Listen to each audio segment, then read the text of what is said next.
So hi everybody, thanks for the introduction. So today I will talk about BGP at pass. It's an evolution of the control plane of BGP.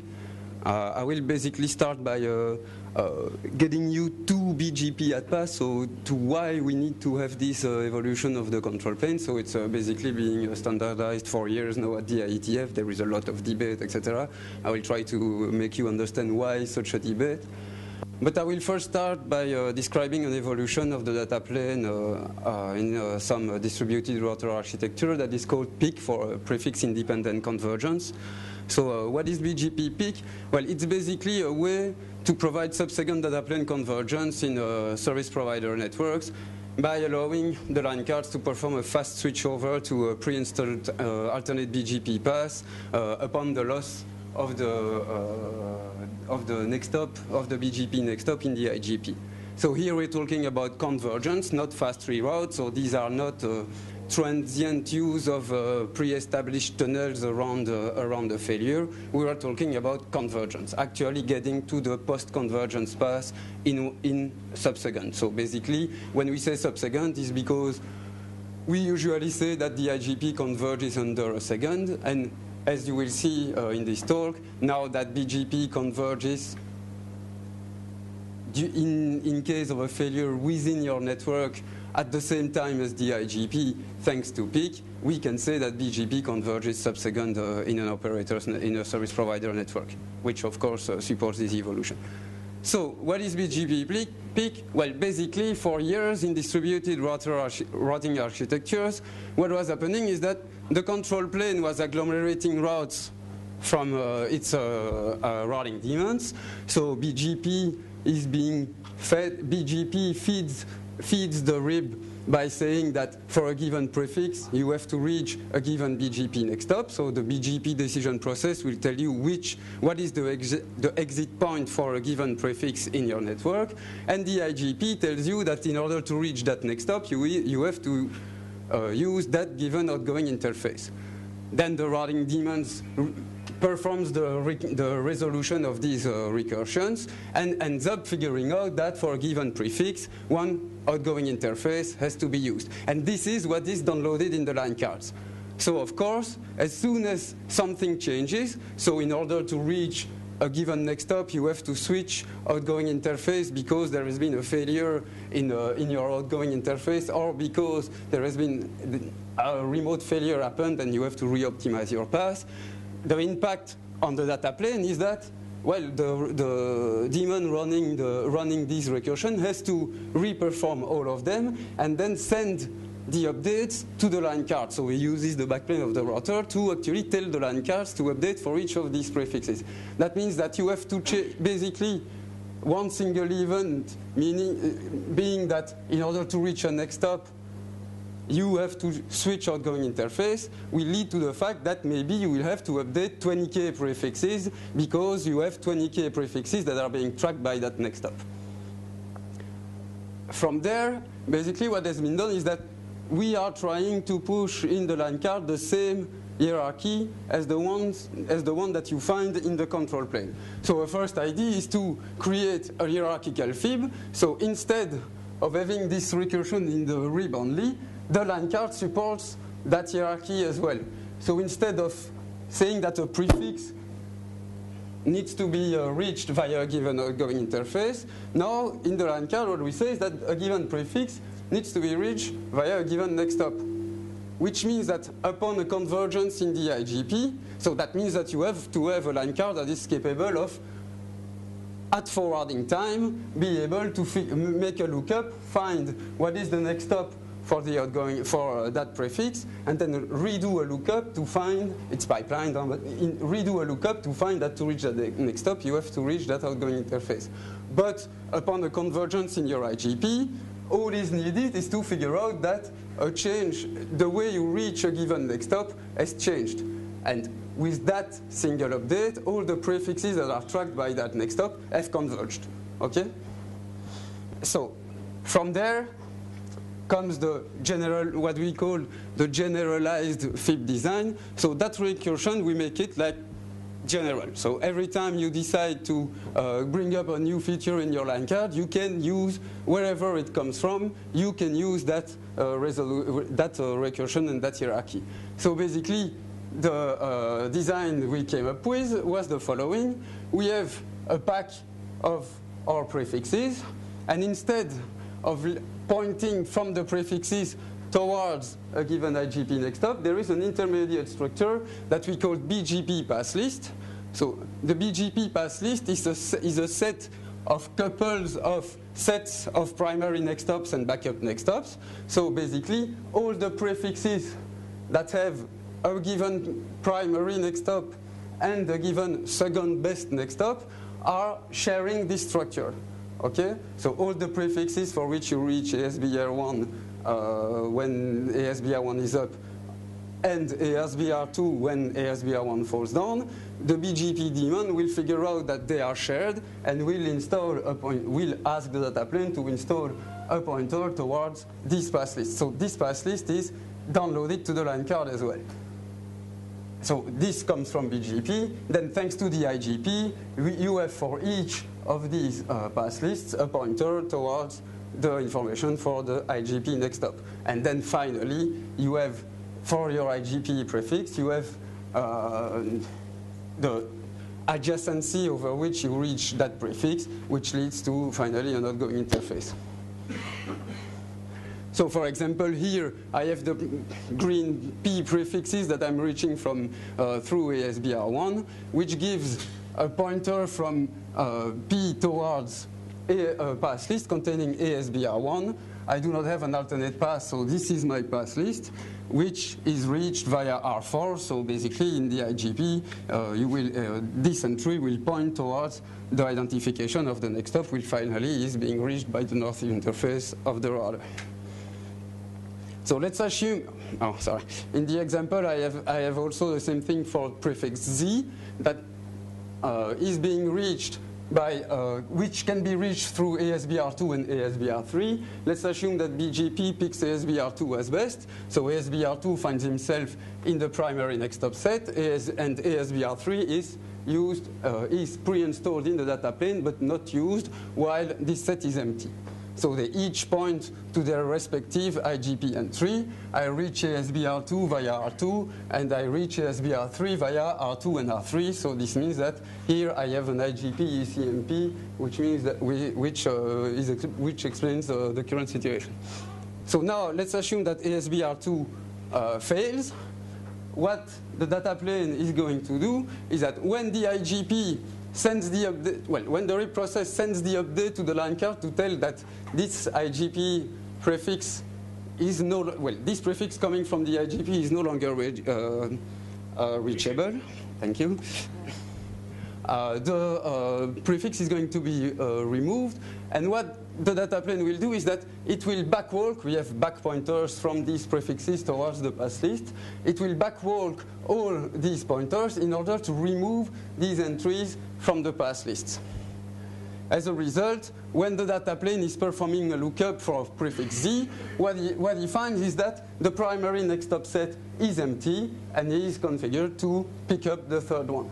This means that instead of having the BGP convergence in the data plane be dependent on the number of paths that have to be recovered, your convergence time now depends on the ability of the router to quickly update this path list. Yes? But it's the time needed is on top of IGP convergence, right? Exactly. So you have your IGP convergence. Once the RIB, thanks to the IGP, send the order to the line card to remove that prefix, the pass list, you take the pass list backwalking time, and you get your BGP convergence. I will show you something after, which will clearly illustrate that. So basically, as I was saying, the bottleneck, well, the convergence time is now dependent on your ability to quickly backwalk this list. So what we tried to do is we instrumented CRS1 at that time in order to figure out what was the convergence time with such a process. So we have 100K prefixes that were towards which we were sending evenly traffic to tens of them. We configured the K loopbacks on each routers, and the prefixes were evenly distributed amongst this K of pass lists of loopbacks. And so what do we see here? Well, there was a BGP multipass here, so basically half of the prefixes are being forwarded south and half of the prefixes are being forwarded north. And then we abruptly fail X2 and we figure out what's happening. So here on this graph, we basically have on the x-axis our flows, and on the y-axis the time at which we started to see packets again right after the sudden cut of X2. And what do we see is that, well, we have roughly half of the flows for which it took 0 milliseconds because we were already forwarding the traffic along X2, X3, so through the south. And then we figured out, initially in the number, that, oh, we converge in roughly 150 milliseconds. And after having discussed with the techie, actually, we had figured out that in this config, the IGP was taking an artificial 150 milliseconds delay before sending the order to the line card. And so actually, the backwalking time is basically this little amount of time above 150. Well, it was a bit less than 150 in the IGP in order to get there. So basically, what these guys have shown is that they can backwalk pass lists pretty fastly, which means that your convergence time is not even dominated by this backwalk time, it's dominated by the IGP convergence time, as you just said 3 slides ago, basically. This is not a proposal, right? If you have a CRS1 or a CR3 or on some ASR, it's also supported. It's available since iOS XR 3.5, it's turned on by default. So now the problem is that even if the data plane convergence is, from a design point of view, capable of being achieved really fast by the time of the convergence of the IGP, if BGP does not give you alternate paths, you have no alternate next stops to converge to. So why would BGP not give you alternate paths inside your service provider network? Well, there are many reasons. The first one is policies. If your policy lets you set a local preference of 100 on one given next stop, and all the other ones are lower than that, well, basically, all the other routers will pick their best path, the path run by IBGP as best, and as a result, they will not advertise inside IBGP their own external path. This means that a PE over there with supporting prefix-independent convergence will not be able to install an alternate next stop in his path list simply because ASBR2 does not tell anyone that this path exists. Okay? Another reason for which sometimes your nodes do not get, I see smiles, a reason for what some PE do not get alternate paths, it's route reflection. So even though we have the same policies configured and all the paths are picked as best by the ASBRs receiving them, if you have route reflection in the middle and your route reflector picks one, well, basically the PE does not get the alternate path. Okay? One often say that, yes, but I have 2 route reflectors and hence I will get one path from the left and one path from the right. It usually does not work. There are many, many cases in many deployments where you find the other route reflector picking due to the IGP tiebreak because it's very close to the other one, and so it tends to make the same IGP tiebreak. They tend to pick the same next stops and best next stop, and hence tend to advertise the same path towards the PE. It's topology dependent. It is topology dependent. Virginie van den Schrik from UC Louvain ran some tests on France Telecom network in order to figure out whether this was often happening, and it showed that there is a clear tendency, and France Telecom is not a single case there, showed a clear tendency of having the route reflectors pick the same next stops. So there has been tweak that is being supported by Juniper and Cisco that is called advertised best external. And so basically the basic idea of advertised best external is to have a router advertised over IBGP its eBGP path, even though if it's not the best. So the behavior is no longer I pick my best path, if it comes from eBGP I advertise it.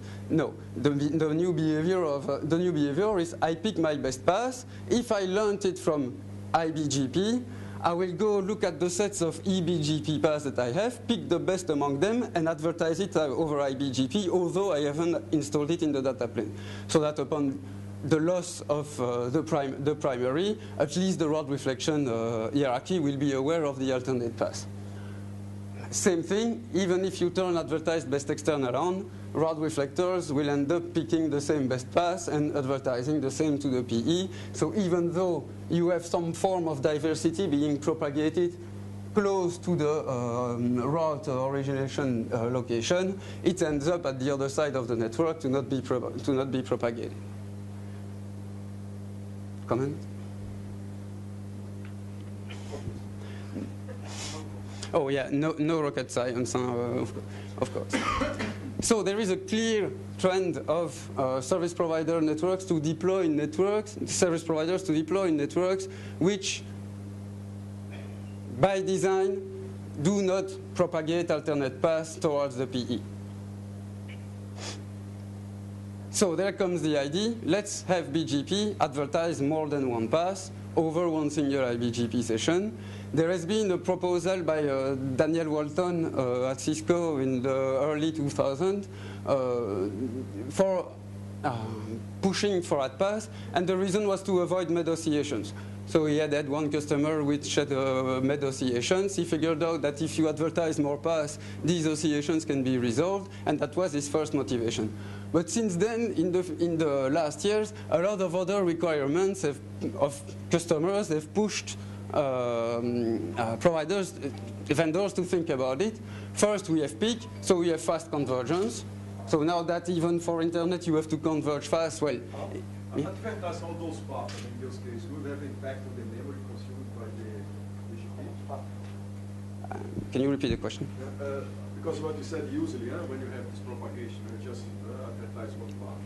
You see a number of alternative path. But if all of those speakers are going to advertise all those paths that were not necessary, is it going to increase the memory required for the BGP or not? There is a clear trade-off when you turn that path on the fact that the more you advertise, the largest amount of memory you need, and on top of that, the largest amount of processing that you have to do on these updates, right? But we are talking control plane here. I mean, if you do not install these paths, you do not use more memory in the data plane. So if the cost bottleneck is in the data plane, it doesn't matter. If your control plane is safe, you receive more paths. It's up to the router to decide to install them or not. Okay? So, okay, in fact, only the usage of the control plane, not the... Exactly. Yes. It's up to the vendor to decide how many paths he is supporting when it's installing them in the data plane, if it does so. More than two. So BGP at pass, no rocket science. It's a draft at the IETF from the IDR working group that allows a router to advertise multiple BGP paths towards the same NLRI over a single IBGP session. So basically, the route reflector will put an identifier on each of the paths that he advertises for a given prefix. So sending an update over a BGP at pass enabled session does not mean that you implicitly withdraw the previous advertisement. No, you implicitly withdraw the advertisement of the path which had the same identifier. So it allows you to advertise as many paths as you want over that session. So thanks to that, our PE at the other side of the network can install the state that is necessary for PIC to function. It can load balance. So if BGP multipath is enabled, but he will be able to use multiple next stops at the same time as in the testbed that I showed you before. It can hitlessly reroute to alternates. So if you make a manual shutdown of ASBR2 in such a state, with a requirement of being able to make a maintenance that is hitless, well, you just have to remove the next stop from the IGP, and as all the alternate paths are there, you will not have this path hunting that is typical in IBGP topologies, where you find out that routers lack of alternate paths during the convergence. So as a result of that, you can shut down a router. After the IGP convergence, it will be done, right? It is not like in the old times where shutting down a session was triggering a long convergence at maintenance time. By advertising more paths, you can also solve the issue that the IGP tiebreak being performed by the rod reflector is sometimes in contradiction with the IGP tiebreak performed by the PE. So if the view of who is closer is ASBR1 or ASBR2 closer to me when you make a BGP decision process and you reach the IGP rule, sometimes the rod reflector thinks that the blue guy is the closest, while if he had left the choice to the PE, he would have taken the other one. By advertising more paths, you increase the likelihood that the PE gets their closest next stop. Okay? So if you have very few rod reflectors whose decisions do not really capture the decisions that their clients are making, by letting this rod reflector advertise the path before making this IGP tiebreak to the PE, it uses more control plane memory on the PE, but in the data plane it will be the actual optimal next stop that will be installed, right? Because this guy will be the one performing the IGP tiebreak. Yes? What when PE does not implement an path on the PE? What path will be chosen? Okay, so there is a capability exchange upon the session negotiation. If the rod reflector figures out that the PE does not talk at path, it's the usual decision process that is applied, and you receive the one best path that the rod reflector picks. Okay? So there is one little side gain of BGP at path is that when you turn on at path, you increase, as we've been discussing, the amount of paths that you advertise, and you increase the amount of updates that you have to manage. But as a result, you will tend to advertise less, to propagate less updates towards your customers. So let's look at this quick example where we have the PE having three potential paths. Preferred highly from the, well, we have the blue one, which is preferred over the other ones.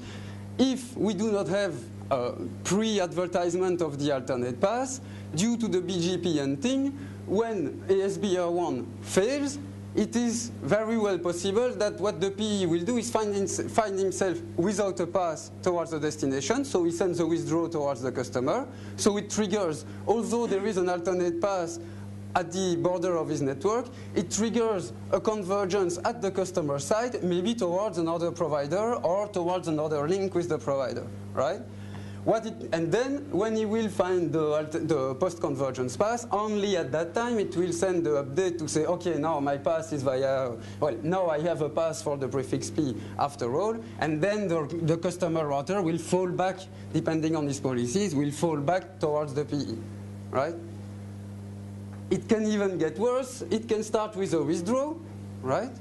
If ASBR3 received the withdrawal of the blue path before being aware of the red path, which has a higher local preference, he will transiently consider himself as the best exit for this prefix and advertise its path in IBGP. As a result, our PE over here might find himself with only the black path, send an update, so withdraw first the blue path, to finally figure out that there is a black path and send an update, to finally figure out that there is a red one, okay? If you have that path turned on that let you advertise the second best path, it means that the PE already knows about the red path even though it is not installed and used, which means that when he loses ASBR1 from the IGP, trivial, it will be able to send an update for the red path right away, And in some cases, if the attributes have not changed, he may even not tell anything, not send any update to the customer. The customer will not even see that this router has been updated. Well, it's often the case that there is one attribute that changes, and so it's often the case that you will end up sending an update anyway. Well, ESPass, no, because you tend to, when you lose next up in the IGP, you will tend to converge, well, depending on the case, you will tend to converge to another session with the same provider. There is. Yeah, otherwise it's very like you said, very like there might be one, there should be a one defect. Yeah, and usually for internet routes, it's the communities that change because they haven't been tagged at the other side, and so you anyway have to send the update because you have one community that was received on the pass on link 1, and another communities were set on the other. So I will not say that routers with that pass become silent when there is failure in the service provider network. So now the question is, which pass should we send? Well, the problem that we had when we started this project was Cisco is that we had multiple business units and multiple people having different views on why are we needing that pass. So while Daniel Walton was still there with, and Anke Chen were still there with MED oscillations, fighting against, oh, then it's recording, fighting against the MED oscillations. So their objective, their way of thinking which path should be advertised is that they want to avoid the non-propagation of the best MED path that you received from a neighbor. If all the routers in your network know the path with the lowest MED from the neighbor, never you will have in your network a path with the non-best MED be picked by a router, because you know that they always know the best one, and hence these academic oscillations that are being documented and worked on a lot, although they never happen, can no longer arrive. If you talk to the guys who are pushing prefix-independent convergence, all they need is a second pass. So all they want is to have at 2, is have a router advertise his best pass and the second pass, and that's it. If the idea is to provide load balancing for a content distribution network that has a shitload of links on which it has to load balance to, and its BGP design prevents him from having its nodes simply pick the 10 next stops that are available because he does not even know about them. In that case, you will want to let at pass advertise as many pass as the number of pass you need to load balance to. If the goal is to have it length maintenance, so to be able to shut down a router without triggering traffic, all you need is to advertise the path that put your network in such a state that never during the convergence a router will lack of a path. Okay? Will never receive a withdrawal from from both its route reflector and find himself without a path. If the idea is to stay silent when you have a convergence and you do not want to send churny updates and bursts of updates to the customer, what you need to favor is the fact that a router will have, before the failure, the path towards which it will converge at the failure time. So in order to avoid the switch to transient path. So as I said before, the standard does not tell you which path to advertise. It only tells you where in the update you have to put the identifier, and it tells you that you should not consider an update as a withdrawal. That's roughly it. And the capability negotiation that we've been discussing earlier. The identifier only has a session meaning, so that basically means that you have no clue on what is the reason why you have multiple paths being advertised. It's completely left to the implementation. So we gathered up with some folks at Cisco, at Alcatel, and some of the customers which were interested by AdPass to figure out if among the sets of proposals that we were receiving for which path to advertise, if we could not find one or two that would satisfy most of the requirements, that would be not too expensive on a memory perspective, and that would also be understandable by the customer, because there are proposals for a path advertisement strategy that can be complex to understand and hence might become complex to troubleshoot after. So our objective was to evaluate all the proposals that were flowing in at the IETF and start to sort out in order to end up with a recommendation on a few ones. I will quickly go through some of them. There are six of them being discussed currently, but we are already skimming this a bit. So there is all pass. I will advertise on my towards my neighbor all the paths that I know about. N pass, so I give myself an upper bound on the number of paths that I can advertise to my neighbor. And the other ones are getting complex, so I will explain them along the lines of the explanation. So of the slide. So all pass is simple. A rod reflector knows 3 paths. He will advertise over its IBGP sessions all the paths that he knows about, but the ones that he received over that session, of course. So if you deploy add all paths in your network, you basically end up with almost the same set of paths that if you had an IBGP full mesh and you had enabled advertised external best, right? The slight difference is that if I have an ASBR that knows 2 external paths, with advertised best external it will advertise the best of them, with add all it will advertise the two of them. So it's even more than if you had an IBGP full mesh and advertised best external. For the vendor it's easy.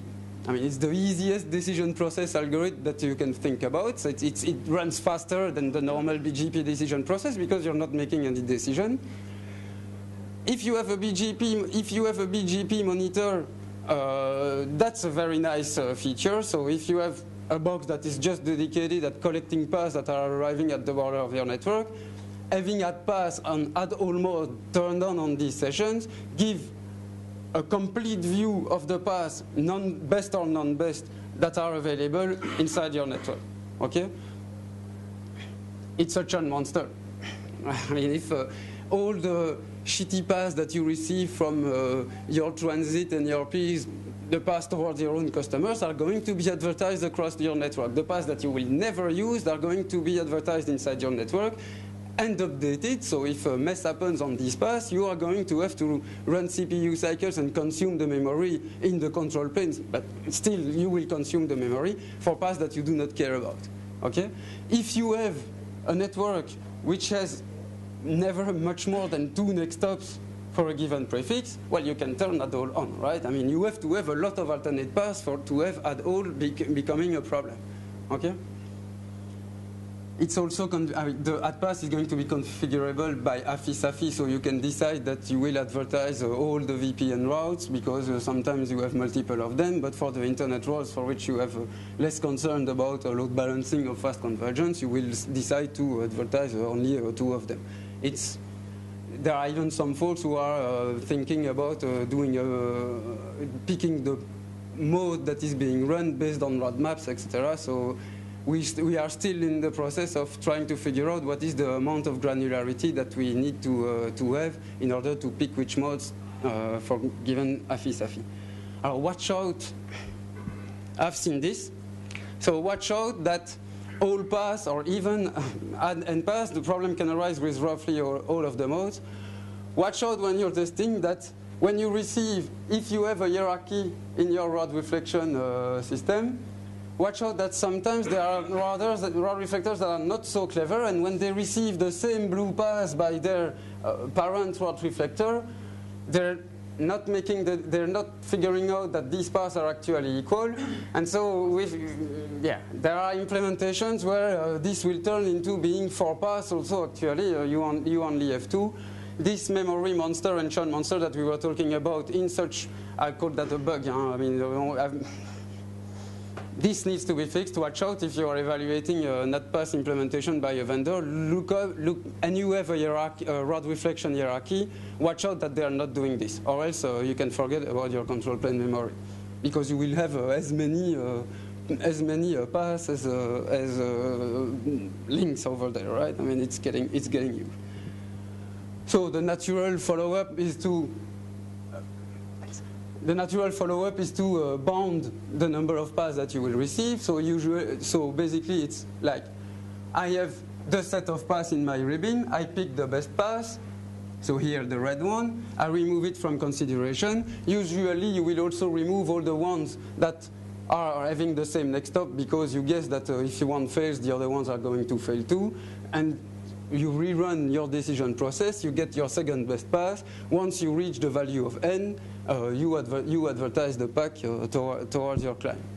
In this case, if both paths fails, then you get the normal convergence for the third path. And you're gonna. If both paths fail and you have at the same time, and you run at two paths. Because the other one, after the first fails, the other one's going to be. Yeah, exactly. When you will have some churn being triggered by the fact that you lose that guy, because now, as you have to advertise two paths, advertising your alternate is no longer sufficient. You will have to resend an update, but for one identifier, to say that the second path is the black one. So add n is definitely the mode which provides us the most practical utility. If you want a basic prefix-independent convergence report, you set n to 2, so you minimize the number of additional paths that you will receive, you minimize the amount of useless updates that you are going to send throughout your network, but still the router is capable of installing an alternate next stop in the data plane. If the requirement is to be able to load balance, well, you simply have to set the value of n to the number of potential peering links over which you are going to load balance the traffic towards a given destination. Thanks to n, you have some form of control on the memory usage in the control plane for the deployment of that path. It does not solve med oscillations. So you cannot find in your network, you cannot tell yourself, oh, I'm advertising two paths and I'm sure that I will never have a med oscillation. So if you are actually concerned by them, do not think that it will never happen in your network anymore if you put a value on n. Usually it ends up being, if we think that way, how many paths I have to advertise to finally have a med oscillation? Well, it will, as we said for the convergence, it will be topology dependent. So there are networks where advertising two best paths would be okay, but you cannot have a theoretical proof that it will solve your problems disregarding the network topology. So it has to be a case-by-case study, which is not really sexy. A concern that I had in the beginning is that the developers are tending to implement it the way I explained it. So I compute my best, I remove it, I rerun my entire decision process, etc. I was afraid of it being a bit slow. They're getting better at doing a bit smarter than that. And anyway, the decision process seems to be not the bottleneck of the convergence there at BGP. So we'll see. And anyway, if n is set to 2, as we are expecting it will happen most of the time, this double decision process should not be an issue. The next mode is AS-wide best path. So the idea of this mode is to never let a rod reflector hide a path from a PE that this PE might have selected as best. So basically the idea is you apply everything up to med and then you stop making decisions. So you do not apply the IGP tiebreak, you advertise it right away. So with this mode, you basically never let the rod reflector make a decision for the PE that depends on the locality of the PE. So in this case, the rod reflector will not consider that it should only advertise the path towards its closest next stop. This is not his job. He will advertise all the paths that made it to the IGP tiebreak towards the PE, and the PE will do its IGP tiebreak with its own view of what is the shortest path in the network. So with this mode, you never have suboptimal routing through the network. All the PEs are going to take the closest next stop.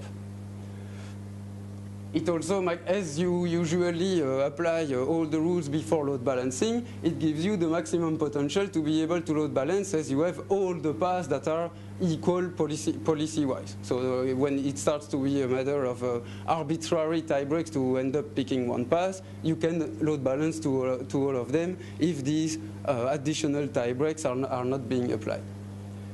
It provides med oscillation avoidance. I will not get into the detail of that. So if you turn that pass on, you're sure you will never have med oscillation there. The problem, so it was very nice at the beginning, so we were like quite enthusiastic with that mode. The only problem is that it does not fit peak. If you have a one winner, a pass that is the only winner in your network, so due to a policy, well, this mode is basically applying each rule one by one until it reaches the IGP. If after the application of the first rule you end up with one pass, well, that mode lets you advertise one single pass. So if you deployed that mode in your network and you have many cases where you have one single next stop towards a given destination, prefix independent convergence will not work. Okay? If this is your main requirement, don't go for that case, of course. We have also been discussed a lot about the first ever proposal of how to use that pass. It's the proposal from Walton itself, which is basically a decision process that lets you consider each neighboring AS. So you split your ribbon according to from which neighboring AS you receive the pass, and you pick the pass that has the lowest med inside these subsets. That means that for each of your neighboring ASs, you are going to propagate the pass with the lowest med value. Okay? The goal was to, basically, as I said earlier in the introduction, the goal was to have all the PE routers know the best path towards all the neighboring, through all the neighboring ASs, and as a result, never have a router considered than a path with the non-best med as best, and hence these oscillations cannot occur.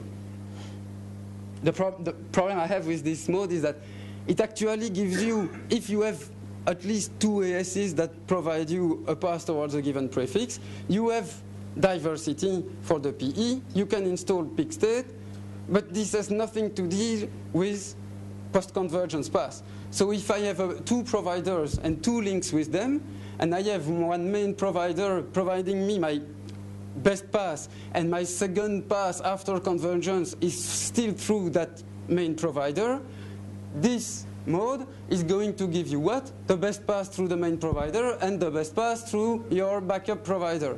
So as a result, peak is going to install your alternate path in the data plane. So when you lose your primary link of your primary provider, you converge to the primary link of your backup provider to finally reconverge when the BGP convergence happens towards your main provider. So yeah, you have diversity.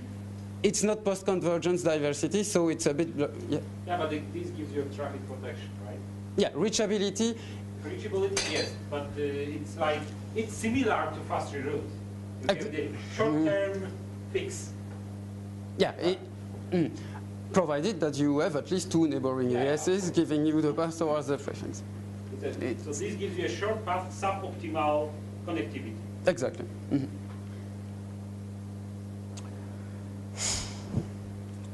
The big table to make decisions.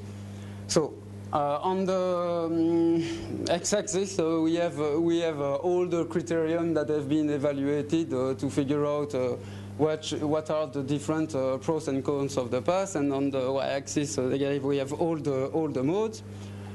So one first thing that we have to figure out is that, well, add all will use your router memory and CPU the most.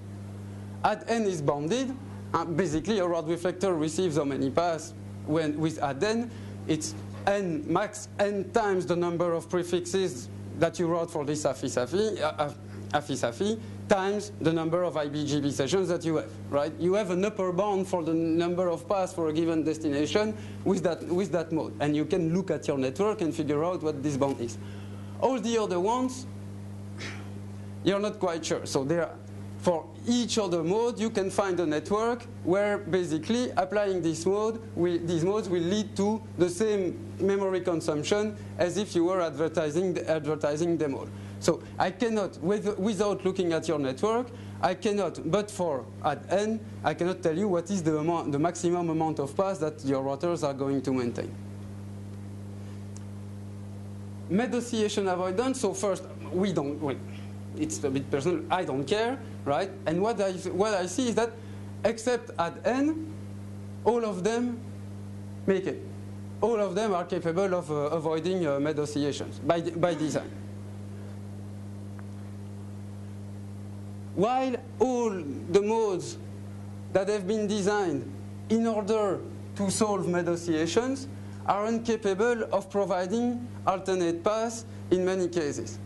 So that means that we have modes with nice gains, prefix-independent convergence, load balancing, and that as a side gain provide you med oscillation avoidance, while the ones that have been specifically designed for that are only capable of doing that after all.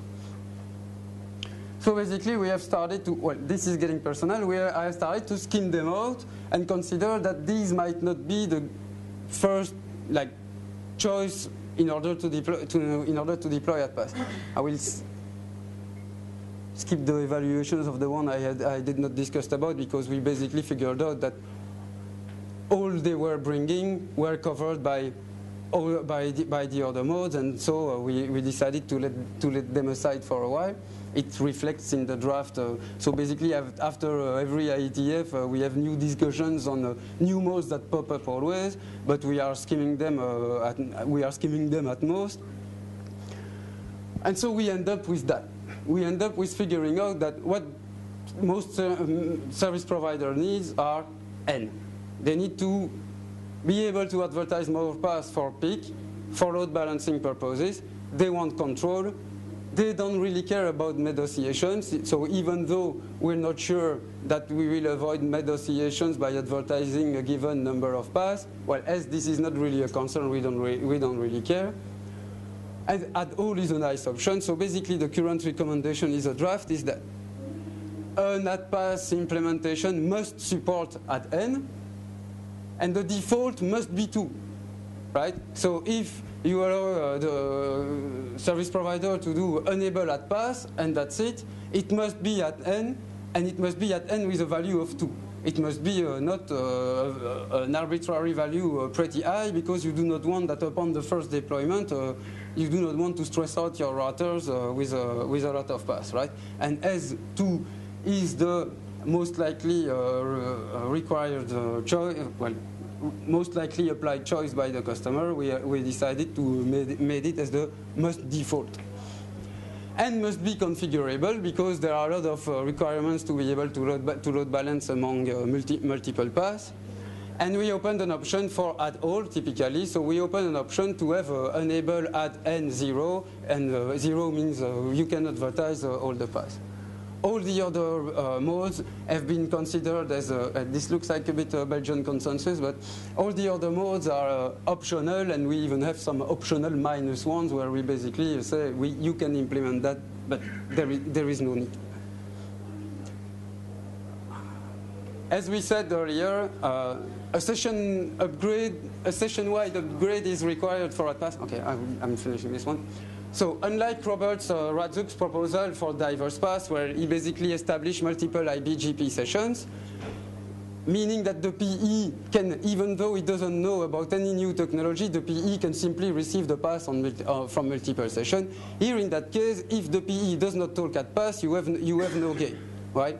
I have the feeling that if there is a requirement to have rod reflector being able to take advantage of that path while the PE have not been upgraded because they come from a vendor that will not support it, well, we will make a wrapper in order to turn that path into a mode